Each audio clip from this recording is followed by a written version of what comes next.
नमस्कार। आज फाल्गुन शुक्ल प्रतिपदा शक 1936 छत्रपती शिवाजी महाराज जयंती सादर करत आहोत ठाणे वार्ता। ठळक घडामोडी। ठाण्यामध्ये 1.5 महिन्यात स्वाइन फ्लूचे 14 रुग्ण।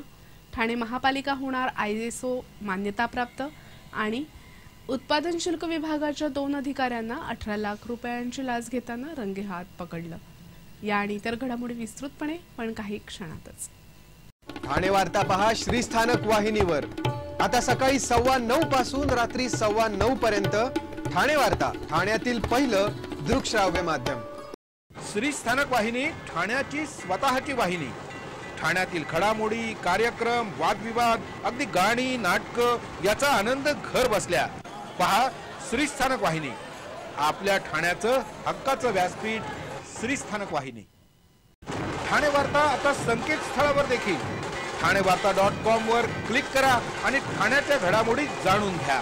ठाण्यातील पहिलं ऑनलाईन माध्यम ठाणेवार्ता.com। नमस्कार मंडळी, दर रविवारी पाहायला विसरू नका। नमस्कार मंडळी, आपल्या प्रश्नांचं थेट उत्तर। ठाणे वार्ता पहा श्रीस्थानक वाहिनीवर। आता सकाळी 9:15 पासून रात्री 9:15 पर्यंत ठाणे वार्ता, ठाण्यातील पहिलं दृकश्राव्य माध्यम। सध्या सर्वत्र स्वाइन फ्लूचं लोण असून ठाण्यातही गेल्या 1.5 महिन्यात स्वाइन फ्लूचे 14 रुग्ण आढळले आहेत। स्वाइन फ्लूच्या लागणीमुळे महापालिकेचा आरोग्य विभागही सतर्क झालाय। पालिकेच्या रुग्णालयात रुग्णांची दैनंदिन तपासणी केली जात असून आतापर्यंत जिल्ह्यात 3 रुग्ण दगावले आहेत। ठाण्यामध्ये जानेवारी आणि फेब्रुवारीच्या मध्यापर्यंत 14 रुग्ण आढळले असून यामध्ये एका 35 वर्षीय महिलेचा मृत्यू झाल्याचं प्रशासनातर्फे सांगण्यात आलं। सतत खोकला, सर्दी, अंगदुखी होत असल्यास तात्काळ रुग्णालयात तपासणी करून घेण्याचं आवाहन पालिकेच्या आरोग्य विभागानं केलंय। महाराष्ट्र नवनिर्माण सेनेच्या दिव्यातील नगरसेवकानं दिव्याला कोणत्याही पायाभूत सुविधा दिल्या जात नसल्याच्या निषेधार्थ आत्मदहनाचा इशारा दिला आहे। दिवावासियांनी मोठ्या अपेक्षेनं निवडून दिलं, पण 3 वर्ष उलटूनही पालिका अधिकारी दिव्यातील समस्यांची दखलच घेत नाहीत।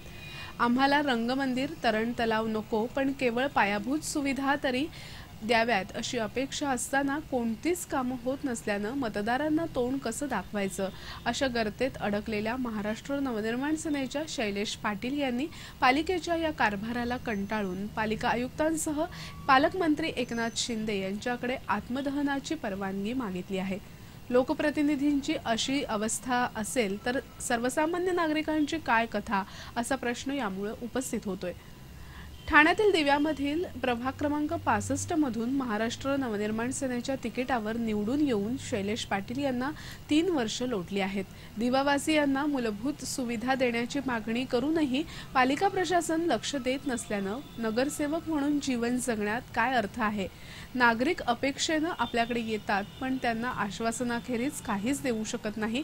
पालिकेच्या या भोंगळ कारभारामुळे नैराश्य आल्यानं पालिकेतच आत्मदहन करण्याचा विचार शैलेश पाटील यांनी पालिका आयुक्त, महापौर आणि सहकारी नगरसेवकांनी पाठवलेल्या पत्रात व्यक्त केलाय। ठाण्यामध्ये एकीकडे सोनसाखळी चोरीचं प्रमाण वाढलं असताना दुसरीकडे पोलिसांना 10 सोनसाखळी चोरांना पकडण्यात यश आलंय। एका पत्रकार परिषदेत ही माहिती देण्यात आली।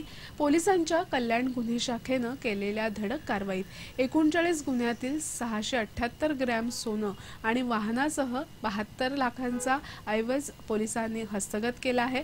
मुस्लिम जाफरी, जावेद इराणी, शाहिद जाफरी, मोहम्मद जाकी, मोहम्मद अली सय्यद, वासिम सय्यद, अमर अली इराणी, अब्बास इराणी, गाझी जाफरी आणि फिरोज खान अशा 10 जणांना अटक करण्यात आली असून हे सर्वजण आंबिवली इथं राहणारे आहेत।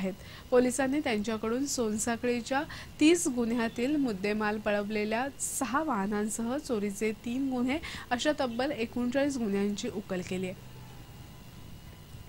श्री मलंगगडावरील फ्युनिक्युलरचं काम डिसेंबरपर्यंत पूर्ण करण्याचे आदेश जिल्ह्याचे पालकमंत्री एकनाथ शिंदे यांनी सार्वजनिक बांधकाम विभागाला दिले आहेत। हे काम मुदतीत पूर्ण न झाल्यास संबंधित ठेकेदाराला काळ्या यादीत टाकण्याचे आदेशही पालकमंत्र्यांनी दिले आहेत। श्री मलंगगडावरील फ्युनिक्युलर सेवेचं काम संथ गतीनं सुरू असल्याबद्दल कल्याणचे खासदार श्रीकांत शिंदे यांनी पालकमंत्र्यांकडे तक्रार केली होती। या तक्रारीनंतर काल मंत्रालयात फ्युनिक्युलरच्या रस्त्याच्या उभारणीचं काम करणारी सुप्रीम इन्फ्रास्ट्रक्चर आणि याशिता या 2 कंपन्यांचे अधिकारी आणि सार्वजनिक बांधकाम विभागाच्या अधिकाऱ्यांसमवेत बैठक आयोजित करण्यात आली होती। या बैठकीत पालकमंत्र्यांनी हे आदेश दिले। याबरोबरच पर्यटनाच्या दृष्टीने श्री मलंगगडाचा काही भाग विकसित करावा अशी सूचनाही त्यांनी या बैठकीत केली। फ्युनिक्युलर सेवेला मध्यभागी एखादा थांबा निश्चित करून त्या ठिकाणी पर्यटनाच्या दृष्टीने विकास करावा अशी सूचना पालकमंत्र्यांनी केली आहे। ठाणे महापालिकेच्या परिवहन सेवेच्या बसला काल झालेल्या अपघातात 2 जण किरकोळ जखमी झाले आहेत। ठाणे ते मीरा रोड असणाऱ्या बसला पश्चिम द्रुतगती महामार्गावर हा अपघात झाला। मीरा भाईंदर येथील लक्ष्मीबाग बस थांब्याजवळ एका ट्रकनं परिवहनच्या बसला धडक दिल्यामुळे हा अपघात झाला। यामध्ये सुभद्रा देवी चव्हाण आणि रामकृष्ण चव्हाण हे 2 प्रवासी किरकोळ जखमी झाले। त्यांच्या पायाला मार लागला, त्यांना जवळच्याच रुग्णालयात दाखल करण्यात आलं। ठाणे वार्ता पहा श्रीस्थानक वाहिनीवर। आता सकाळी 9:15 पासून रात्री 9:15 पर्यंत ठाणे वार्ता, ठाण्यातील पहिलं दृकश्राव्य माध्यम। आपला परिसर स्वच्छ आणि सुंदर ठेवण्यासाठी ठाणे महापालिकेत सहकार्य करा। ओला सुका कचरा वेगवेगळा जमा करा आणि रोगराईपासून मुक्तता मिळवा। ठाणे वार्ता आता संकेतस्थळावर देखील ठाणेवार्ता.com वर क्लिक करा आणि ठाण्याच्या घडामोडी जाणून घ्या। ठाण्यातील पहिलं ऑनलाईन माध्यम ठाणेवार्ता.com। डॉक्टर आणि रुग्णांचं पिढ्यानपिढ्यांचं जिव्हाळ्याचं नातं म्हणजेच डॉक्टर बेडेकर हॉस्पिटल आता अत्याधुनिक सोयी सुविधा आणि तंत्रज्ञान युक्त वंध्यत्व निवारण केंद्रात IVF आणि टेस्ट ट्यूब बेबीची ही सुविधा। Doctor Bedekar hospital, Maharshi Karvepath, Thane. 65 वर्षांची निरंतर सेवा। Jaipuri jewellery exhibition cum sale, 50% बचत। American diamond sets, mangalsutra, fancy bracelet, fancy earring top, radium आणि गोल्ड प्लेटेड बांगड्या आणि अन्य ज्वेलरी फक्त जयपुरी ज्वेलरी एक्झिबिशन मध्ये, अशोका बेसमेंट जवळ, गोखले रोड, नौपाडा, ठाणे पश्चिम। ठाणे वार्ता पहा श्रीस्थानक वाहिनीवर। आता सकाळी 9:15 पासून रात्री 9:15 पर्यंत ठाणे वार्ता, ठाण्यातील पहिलं दृकश्राव्य माध्यम। उत्पादन शुल्क विभागाच्या 2 अधिकाऱ्यांना 18 लाख रुपयांची लाच घेताना मुंबईच्या लाचलुचपत प्रतिबंधक विभागानं रंगेहात पकडला आहे।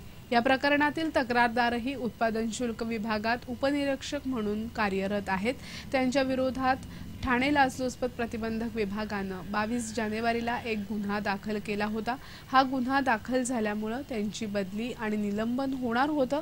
त्याच वेळेस तक्रारदार हे निरीक्षक पदाच्या पदोन्नतीच्या प्रतीक्षेत होते। यासाठी निलंबित न करता इतरत्र बदली करावी याकरता त्यांनी प्रयत्न चालवले होते। राज्य उत्पादन शुल्क विभागाचे ठाण्याचे अधीक्षक मनोहर अंचुळे आणि निरीक्षक रमेश धनशेट्टी यांनी यासाठी वरिष्ठांना 18 लाख रुपये द्यावे लागतील असं त्यांना सांगितलं होतं। हे पैसे दिल्यास कारवाई थांबेल असं सांगण्यात आलं होतं, पण तक्रारदारांना पैसे द्यायची इच्छा नसल्यानं त्यांनी या प्रकरणी मुंबई लाचलुचपत प्रतिबंधक विभागाकडे तक्रार केली। या तक्रारीनुसार राज्य उत्पादन शुल्क विभागाच्या ठाण्यातील कोळीवाडा येथील कार्यालयात अंचुळे आणि धनशेट्टी यांना 18 लाख रुपये घेताना रंगेहात पकडण्यात आलं।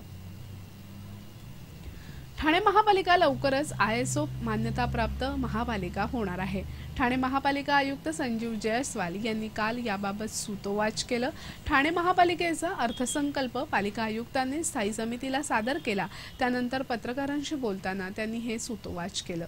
ठाणे महापालिकेच्या अर्थसंकल्पात प्रथमच प्रशासकीय सुधारणा हे शीर्षक तयार करण्यात आल्याचं सांगून ठाणे महापालिकेत मोठ्या प्रमाणावर प्रशासकीय सुधारणांची आवश्यकता असल्याचं ते म्हणाले। ठाणे महापालिकेसाठी ISO प्रमाणपत्र मिळवण्याचा प्रयत्न आहे। ISO प्रमाणपत्र मिळाल्यास अनेक गोष्टी आपोआप होऊन प्रशासकीय सुधारणाही होतील। ISO प्रमाणपत्र मिळवण्यासाठी आवश्यक बाबी करण्याकरता बरेच बदल करावे लागणार असल्यानं त्याबरोबरच प्रशासकीय सुधारणाही आपोआप होतील। सध्या फक्त मालमत्ता कर आणि पाणीपट्टी ऑनलाईन आहे, पण पालिकेचा पूर्ण कारभारच ऑनलाईन व्हावा असा प्रयत्न आहे। मात्र यासाठी बराच खर्च असून अनेक गोष्टी टप्प्याटप्प्यानं केल्या जातील। संगणकीकरण आणि प्रशासकीय सुधारणांसाठी 18 कोटींची तरतूद करण्यात आल्याचं त्यांनी सांगितलं। सर्व व्यवहार ऑनलाईन करण्यासाठी पालिकेचं डाटा सेंटरही सक्षम करावं लागेल। त्याचबरोबर अनेक आवश्यक बाबींमध्ये बदल करावा लागेल। कर्मचाऱ्यांनाही यासाठी प्रशिक्षण देणं गरजेचं आहे।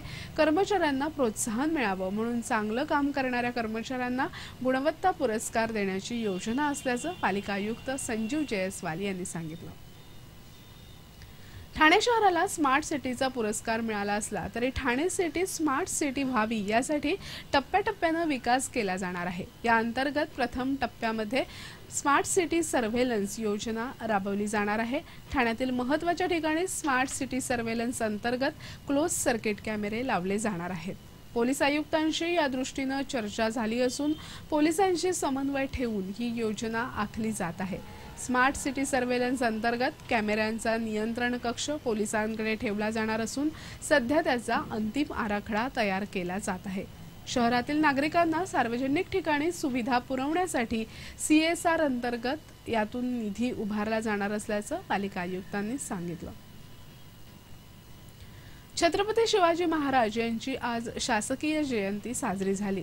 हिंदवी स्वराज्याचं स्वप्न साकारणाऱ्या छत्रपती शिवाजी महाराजांच्या जन्मदिनावरून वाद आहे।